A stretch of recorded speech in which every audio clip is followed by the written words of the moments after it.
आपके according patients के ये रिजल्ट्स कितने मंथ्स में अचीव हो सकते हैं, ये देखना काफी इंटरेस्टिंग होगा। आज की इस वीडियो में हम आपके साथ इन्हीं दो पेशेंट्स की हेयर ट्रांसप्लांट जर्नी शेयर करने वाले हैं जो अर्ली स्टेज ऑफ बॉल्डनेस से परेशान थे। एक पेशेंट को बॉल्डनेस थी ग्रेड 2 स्टेज की और दूसरे पेशेंट को ग्रेड 3 स्टेज की, लेकिन दोनों स्टेजेस का इम्पैक्ट पड़ रहा था उनकी अपीयरेंस और लाइफस्टाइल पर। एक पेशेंट को बार बार अपने बाल सेट करने पड़ते थे तो दूसरे पेशेंट को सोशलाइज करने में हेजिटेशन फील होने लगी थी। लेकिन जैसे कि आपने स्टार्टिंग में देखा, अब उनका लुक पूरी तरह चेंज हो चुका है। कैसे, आइए जानते हैं। इस वीडियो के एंड तक आप जानेंगे कि कैसे एक परफेक्टली प्लान्ड हेयर ट्रांसप्लांट आपके लुक को कंप्लीटली चेंज कर सकता है, क्योंकि हम आपके साथ शेयर करने वाले हैं दोनों पेशेंट्स की 6 और 7 मंथ्स की कंप्लीट हेयर ट्रांसप्लांट जर्नी, वो भी उनके ऑनेस्ट एक्सपीरियंस के साथ। तो वीडियो के एंड तक बने रहिए और हमें कमेंट में बताएं कि आपको किस पेशेंट के रिजल्ट्स ज्यादा इंप्रेसिव लगे। वीडियो में आगे बढ़ने से पहले समझते हैं कि अर्ली स्टेज ऑफ बॉल्डनेस क्या होती है और ग्रेड 2 और ग्रेड 3 बॉल्डनेस हमारे ओवरऑल लुक्स को कैसे अफेक्ट कर सकती है। अर्ली स्टेज ऑफ बॉल्डनेस वो फेज होता है जिसका इम्पैक्ट सबसे पहले फेशियल फ्रेमिंग पर पड़ता है। इस स्टेज में हेयर लाइन रिसीड होने लगती है और टेम्पल्स की साइड से रिसेशन होने की वजह से एम शेप क्रिएट हो जाती है, जिससे फ्रंटल एरिया साइड से खाली नजर आता है। इसका इम्पैक्ट मेनली हायर लाइन और फ्रंटल एरिया पर ही पड़ता है और रिमेनिंग स्कैल्प पर हेल्थी हेयर ग्रोथ मेंटेन रहती है। ये चेंज चाहे सटल हो, लेकिन फेस की ओवरऑल फ्रेमिंग और अपीयरेंस पर नोटिसेबल इम्पैक्ट डालता है। पेशेंट 1 और पेशेंट 2 दोनों अपने 20s में थे और दोनों के लिए हेयर लॉस एक मेजर कंसर्न बन चुका था। दोनों की हेयर लाइन एम शेप में रिसीड हुई थी, लेकिन उनकी बॉल्डनेस की इंटेंसिटी अलग थी। पेशेंट 1 के केस में फ्रंटल हेयरलाइन साइड से सिर्फ फ्रंटल एरिया की बाउंड्री तक ही रिसीड हुई थी, जिससे उनका बॉल्डनेस स्टेज ग्रेड 2 कैटेगराइज हुआ था। फ्रंटल एरिया स्लाइटली थिन और स्पार्स दिख रहा था, लेकिन मिड स्कैल्प और क्राउन रीजन में हेयर डेंसिटी अभी भी काफी हेल्थी थी। उनका डोनर एरिया भी स्ट्रॉन्ग और डेंस था, जहां से ग्राफ्ट एक्सट्रैक्शन इजीली पॉसिबल था। वहीं पेशेंट 2 के केस में बॉल्डनेस थोड़ा एडवांस स्टेज पर थी। हेयरलाइन के कॉर्नर से रिसेशन मिड स्कैल्प तक पहुंच चुका था, जिससे फ्रंटल और मिड स्कैल्प दोनों एरिया साइड से स्पार्स दिख रहे थे। इस पैटर्न की वजह से उनका ओवरऑल लुक विजिबली मैच्योर और एज्ड लग रहा था। हेयर लॉस की वजह से उनका कॉन्फिडेंस और सोशल लाइफ भी इम्पैक्ट हुई थी। फोटोज क्लिक करवाने में और स्टाइलिंग चॉइस करने में हेजिटेशन फील होती थी, लेकिन इनका डोनर एरिया भी हेल्थी कंडीशन में था, जो हेयर ट्रांसप्लांट में क्रूशियल रोल प्ले करता है। दोनों पेशेंट्स के लिए हेयर रेस्टोरेशन सिर्फ एक कॉस्मेटिक चॉइस नहीं थी, बल्कि अपने कॉन्फिडेंस और यूथफुल अपीयरेंस को वापस पाने की जर्नी थी। अगर आप भी हमारे पेशेंट की तरह अपने लुक्स को बदलना चाहते हैं तो आज ही हमारे एक्सपर्ट्स के साथ कंसल्टेशन बुक करें। दोनों पेशेंट्स के स्कैल्प को अच्छे से एनालाइज करने के बाद हमारे एक्सपर्ट्स ने नेक्स्ट स्टेप स्टार्ट किया, जो था हेयर लाइन डिजाइन, जिसमें सबसे पहले दोनों पेशेंट्स के हेड को शेव किया गया और प्रॉपर हेड वॉश करने के बाद हेयर लाइन डिजाइन हुई। इस स्टेप पर पेशेंट्स के फेशियल फीचर्स को समझते हुए ग्लबेला पॉइंट से मेजर करके हेयरलाइन के मिड पॉइंट को मार्क किया गया था, जिसके बाद कंप्लीट हेयरलाइन डिजाइन हुई। ये एक साइंटिफिक अप्रोच है जिसमें पेशेंट के फॉरहेड और फेशियल प्रोपोर्शंस को मेजर करके हेयरलाइन की आइडियल हाइट डिसाइड की जाती है। हेयरलाइन के साथ अफेक्टेड फ्रंटल एरिया को भी ग्राफ्टिंग के लिए आउटलाइन किया गया था। यह मार्किंग सर्जरी के दौरान एक ब्लूप्रिंट की तरह काम करती है, जिससे इम्प्लांटेशन प्रोसेस में प्रिसीजन मेंटेन होती है। इस स्टेप का मेन गोल होता है एक ऐसी हेयरलाइन क्रिएट करना जो न सिर्फ नेचुरली ग्रो हो, बल्कि पेशेंट के एक्सप्रेशंस और ओवरऑल अपीयरेंस में एक बैलेंस्ड यूथफुल फ्रेम भी वापस ले आए। इसलिए ये स्टेप भी उतना ही इंपॉर्टेंट है जितना कि सर्जरी। हेयरलाइन डिजाइन फाइनलाइज होने के बाद प्रोसीजर केयरफुली स्टार्ट किया गया। सबसे पहले हमारे एक्सपर्ट्स ने पेशेंट्स के स्कैल्प को नम किया ताकि सर्जरी प्रोसेस कंप्लीटली पेनलेस और कंफर्टेबल रहे। उसके बाद स्कैल्प में नेचुरल हेयर ग्रोथ डायरेक्शन और एंगल के अकॉर्डिंग माइक्रोस्लिट्स क्रिएट किए गए, जिससे इम्प्लांटेशन के टाइम नेचुरल फ्लो मेंटेन रहे। इसके बाद एक्सट्रैक्शन और इम्प्लांटेशन फेज स्टार्ट हुआ। इम्प्लांटेशन के दौरान हमारे एक्सपर्ट्स ने प्रीमेड स्लिट्स में प्रिसीजन के साथ ग्राफ्ट्स इम्प्लांट किए। दोनों पेशेंट्स के हेयरलाइन जोन में सिंगल और थिन हेयर फॉलिकल्स इम्प्लांट किए गए थे ताकि पेशेंट्स को एक सॉफ्ट रियलिस्टिक अपीयरेंस मिले। दोनों पेशेंट के फ्रंटल एरिया में डेंसिटी ऐड करने के लिए डबल और ट्रिपल हेयर फॉलिकल्स इम्प्लांट किए गए थे ताकि फुलर लुक क्रिएट हो। पेशेंट 1 के केस में लेस अफेक्टेड एरिया होने की वजह से टोटल 2000 ग्राफ्ट्स इम्प्लांट किए गए थे और पेशेंट 2 की बॉल्डनेस 2 के कंपैरिजन में एडवांस स्टेज की थी, तो उस केस में टोटल 3150 ग्राफ्ट्स इम्प्लांट किए गए थे। दोनों पेशेंट्स के ग्राफ्ट्स सेफ डोनर जोन से प्रिसाइजली एक्सट्रैक्ट किए गए थे, क्योंकि इस एरिया में ग्राफ्ट्स DHT रेजिस्टेंट होते हैं, मतलब ये लाइफ टाइम ग्रो करते हैं और फ्यूचर में बॉल्डनेस से अफेक्ट नहीं होते। अगर आप सर्जरी के बारे में और डिटेल में जानना चाहते हैं तो कमेंट करें। प्रोसीजर: सर्जरी के बाद दोनों पेशेंट्स ने अपनी प्रोग्रेस मॉनिटर करने के लिए कई बार क्लिनिक में फॉलोअप के लिए विजिट किया था। पेशेंट 2 ने हेयर ट्रांसप्लांट के 1 मंथ कंप्लीट होने पर क्लिनिक विजिट किया था, जिसमें उनके ट्रांसप्लांटेड एरिया में 90% शेडिंग विजिबल थी, जो हेयर ट्रांसप्लांट के बाद हेयर ग्रोथ साइकिल का फेज है। इस फेज में सिर्फ हेयर शाफ्ट शेड होते हैं और रूट स्कैल्प के अंदर सेफ रहती है। ये प्रोसेस न्यू हेयर ग्रोथ के प्रिपरेशन फेज को इंडिकेट करता है। इस विजिट पर पेशेंट ने अपनी first PRP platelet rich plasma therapy भी ली, जो फॉलिकल्स को स्टिमुलेट करने, ब्लड सर्कुलेशन इंप्रूव करने और स्कैल्प को एसेंशियल ग्रोथ फैक्टर्स और न्यूट्रिएंट्स प्रोवाइड करने में हेल्प करती है। इस 1 मंथ पीरियड में पेशेंट 2 का डोनर एरिया कंप्लीटली हील हो चुका था। स्किन टेक्सचर स्मूथ और नॉर्मल दिख रहा था और फॉलिकल्स अपने नेचुरल ग्रोथ पेस पर ग्रो कर रहे थे, indicating a healthy recovery and promising future results. Hair transplant के 2 महीने कंप्लीट होने पर पेशेंट 1 ने फॉलोअप के लिए क्लिनिक विजिट किया था। इस पीरियड में most of the transplanted hair shafts shed हो चुके थे, जो हेयर ग्रोथ साइकिल का एक्सपेक्टेड फेज है। अब फॉलिकल्स ग्रेजुअली ग्रोथ फेज में ट्रांजिशन करने वाले थे, जिसमें नए हेयर स्ट्रैंड्स डेवलप होंगे। इसके अलावा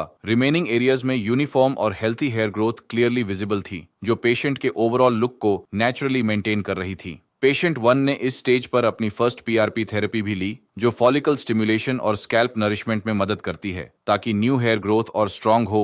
डोनर एरिया भी कंप्लीटली हील हो चुका था और एक्सट्रैक्शन के कोई विजिबल साइंस नहीं थे। ये इंडिकेट करता है कि रिकवरी स्मूथ और हेल्थी रही और अब ग्रोथ फेज के लिए परफेक्ट फाउंडेशन रेडी हो गई थी। हेयर ट्रांसप्लांट के बाद आप PRP के अलावा GFC और QR 678 जैसी थेरेपीज भी करवा सकते हैं। ये भी हेयर ग्रोथ को एनहांस करती है और PRP का एडवांस्ड वर्जन है और हरिद्वार के साथ QHT क्लिनिक की दिल्ली और हैदराबाद ब्रांच में भी अवेलेबल हैं। तो अब आप अपने नियरेस्ट लोकेशन पर विजिट कर सकते हैं, जहां आपको सेम हॉस्पिटैलिटी मिलेगी। अगर आप PRP, GFC या अदर ट्रीटमेंट्स के बारे में जानना चाहते हैं तो आज ही दिए गए नंबर पर कंसल्टेशन स्लॉट बुक करें। इसके बाद दोनों पेशेंट्स ने 3 महीने कंप्लीट होने पर अपने नेक्स्ट फॉलोअप के लिए क्लिनिक विजिट किया था। इस ड्यूरेशन में शेडिंग फेज सक्सेसफुली ओवर हो चुका था और ट्रांसप्लांटेड फॉलिकल्स ग्रोथ फेज में एंटर कर चुके थे। ये स्टेज हेयर रेस्टोरेशन जर्नी में काफी क्रूशियल होता है, क्योंकि अब फॉलिकल्स स्कैल्प के अंदर से न्यू हेयर शाफ्ट्स पुश करते हैं और सरफेस पर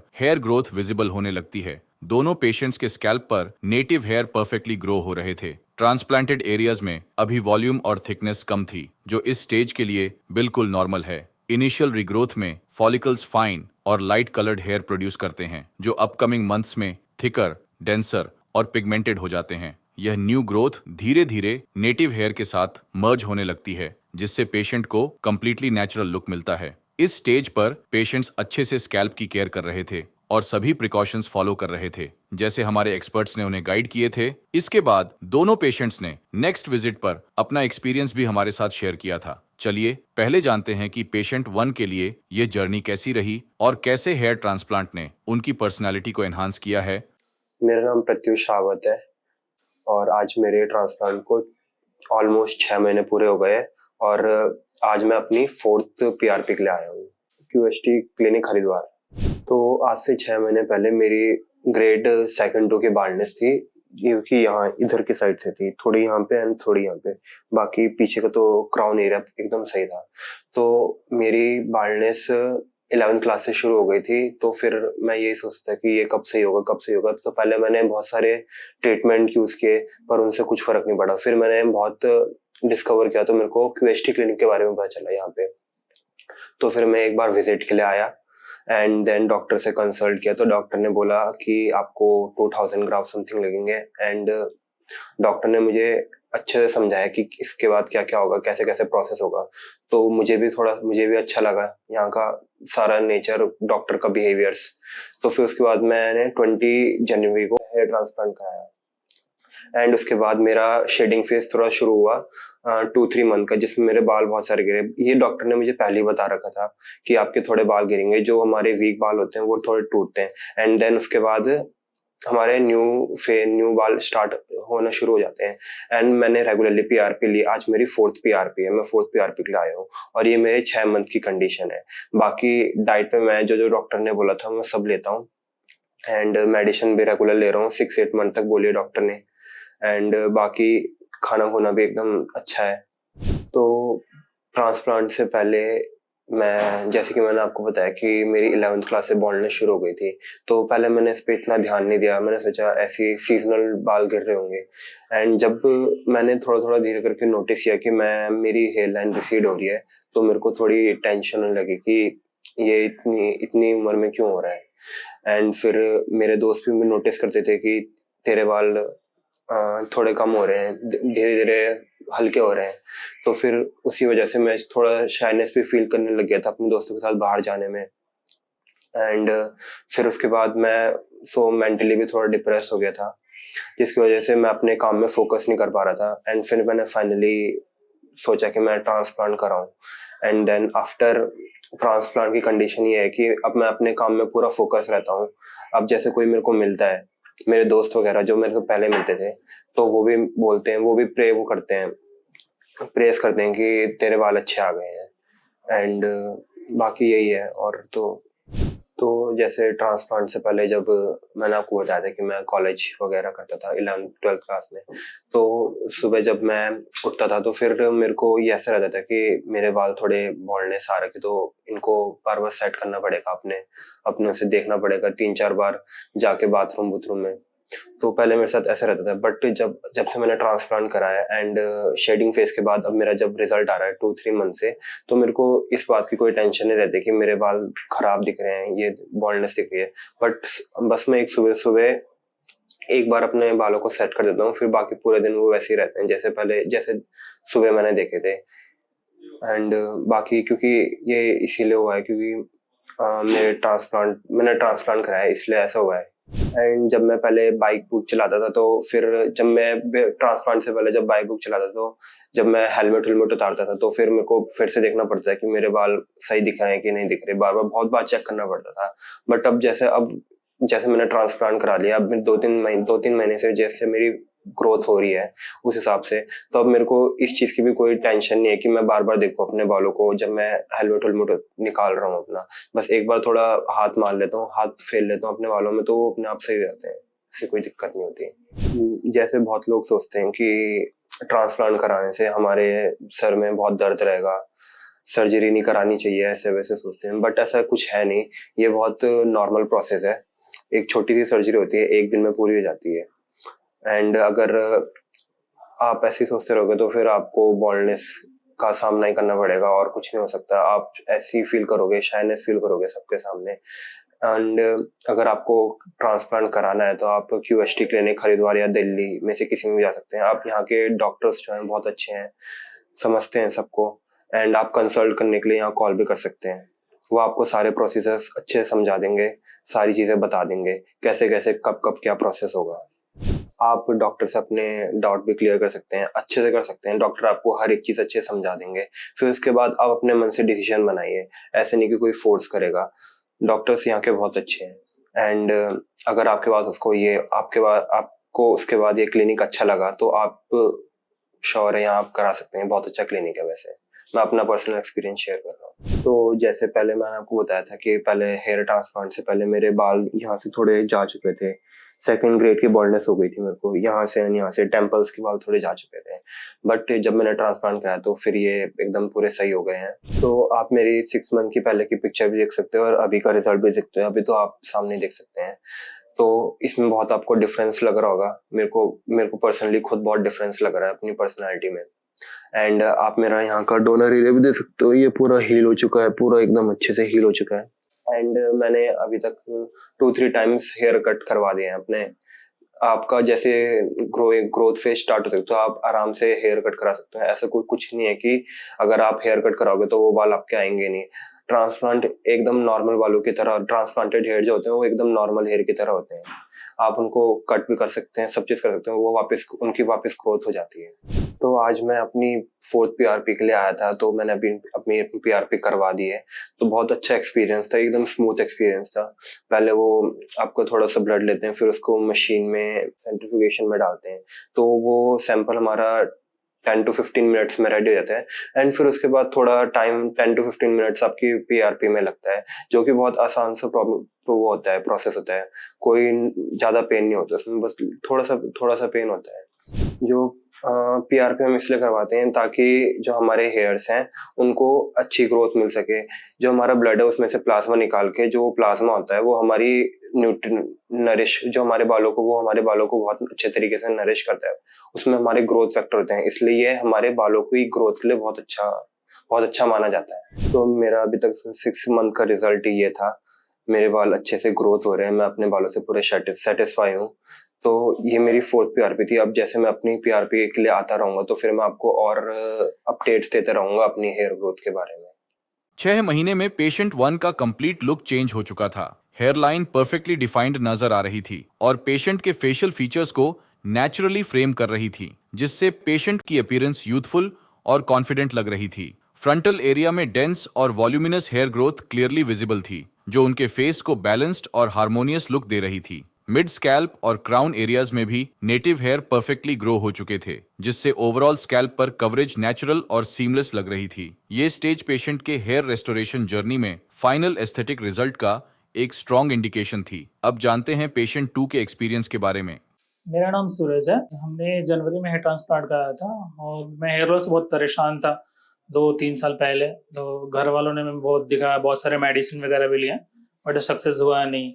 तो लास्ट में मैंने क्यूएसटी इंस्टाग्राम पे मैंने देखा था, डॉक्टर से कंसल्ट हुई, उन्होंने बताया आप आओ यहाँ पे, आप अपनी टेस्ट वगैरह कराओ, जो भी आपको सही लगे हम आपको रिकमेंड करेंगे आपको क्या कराना है। तब मैंने सेटिस्फाइड होकर घर वालों को अप्रूवल लेके मैंने यहाँ के ट्रांसप्लांट कराया था, जो कि जनवरी में हुआ था। जब मैंने केएसटी में फर्स्ट टाइम आया था, हमारे स्टाफ बिहेवियर बहुत अच्छे थे, डॉक्टर्स बहुत अच्छे थे, और उन्होंने फर्स्ट टाइम में पहले टेस्ट वगैरह ब्लड टेस्ट लिए, टेस्ट का सैंपल है, रिपोर्ट आया, उसके बाद हम हमारे से ट्रिम करके किया गया, फिर हेयर लाइन डिज़ाइन हुई, उसके बाद हमारे फिर ओटी में ले गए जो हमें हेयर ट्रांसप्लांट एरिया में। उसके बाद हमें 10 to 12 आवर लगे थे टोटल, और हमारा ग्राफ्ट 3150 लगा था। तो डॉक्टर ने हमें, जब हेयर ट्रांसप्लांट हुआ था हमारा, तो डॉक्टर ने हमें 10 डेज के लिए मतलब सावधानी बरतने के लिए बोला था, जो मैंने किया। तो पहले हेड वॉश 5 डेज के बाद हुआ था, उसके बाद 15 डेज के बाद हुआ। उन्होंने बताया था हर जगह हाइजीनिक प्लस कैप पहन के निकलना है, कहीं भी ऑयली या जंक फूड नहीं खाना है। इसके अलावा उन्होंने बोला था जितना आप सावधानी बरतोगे उतना आपके लिए बेटर रिजल्ट होगा, जो हमने किया, जो आज तक कर ही रहा हूँ अभी तक। जैसा ने डॉक्टर बताया था, हेयर ट्रांसप्लांट हमारी शेडिंग एरिया आएगी, तो शेडिंग हमारी 30 to 45 डेज चली थी, और डोनर एरिया हमारा काफ़ी हील हो गया था। तो उन्होंने बताया था घबराने की कोई बात नहीं है, आप मेडिसिन लेते रहो, आपका सही रहेगा। बिफोर हमारा जो हेयर लाइन था वो काफ़ी यहाँ से डल हो गई थी, पूरा चला गया था, ऑकवर्ड फील होता था, कभी कोई घर वाले बोलते थे, बट मैंने क्वेस्टी से कमेंट करके मैंने कराया था, तब जाके ये अब की कॉन्फिडेंस थोड़ा बहुत हाई लेवल की है। अब मैं जब फ्रेंड से मिलता हूँ, उन्होंने देख के वो भी देख के चौंक जाते हैं कि तुम्हारा ये हेयर लाइन्स कैसे सही हो गया। तो मैंने क्यूएसटी के बारे में उन लोगों को भी बताया था, कितने लोग भी आए भी यहाँ पे, और कुछ लोग आ भी रहे हैं, इसलिए ऑफ कॉन्फिडेंस लेवल फ्रेंड से भी अच्छे मिलते हैं, पॉजिटिव रिस्पांस भी मिलते हैं। पहले बहुत लोग चिढ़ाते थे, आपके बाल नहीं है, गंजे हो गए, हम बोले कोई बात नहीं, QST is there. Shedding phase के बाद हमारा फर्स्ट पेयर फरवरी में था, जो काफ़ी थोड़ा बाल दिख रहे थे, तो उन डॉक्टर ने बोला था आप फर्स्ट पेयर भी आपकी फरवरी में। फिर मैं 2-3 मंथ के बाद मैंने अप्रैल में मैंने सेकंड पीआरपी ली, उसके बाद बाल थोड़ा ग्रो होने लगे। फिर हमारी तीसरी पीआरपी आज है, जो कि मैंने लेने के लिए आया हूँ, और ग्रोथ काफ़ी अच्छी है। अगर मैं किसी को रिकमेंड करूँगा, अगर आपको हेयर फॉल है या हेयर रिलेटेड कोई भी इशू है, तो आप क्यूएसटी हरिद्वार के पास आओ। तो आप जब पीआरपी लेने आओगे तो पीआरपी के लिए आपको पहले 10 to 15 ml आपका ब्लड सैंपल लिया जाएगा, उसमें से प्लाज्मा आपको सेपरेट साइड किया जाएगा, उसी के थ्रू आपको हेड पे मतलब स्कैल्प पे वाइब्रेटर के द्वारा दिया जाएगा, जो आपको फुल्ली पेनलेस होगी, आपको पता भी नहीं चलेगा, आपको हो जाएगा।